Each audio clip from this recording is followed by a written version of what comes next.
Ayan, binigyan po kami ng aming amo ng tig 100. Hadiah na naman. Ayan. Tig 100 po kami ng aking kasama, guys. So, thank you so much, Baba Isa. Ayan.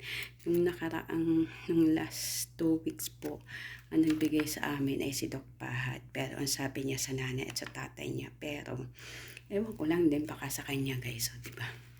Thank you so much. Hindi pa po dumarating Eid Mubarak, pero meron na po kaming hadiah.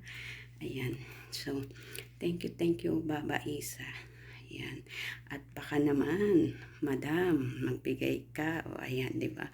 Thank you so much ay yung hadiah. May pambili na ako ng load. O, di ba? May pambili ng load si Hacker Lab. Guys.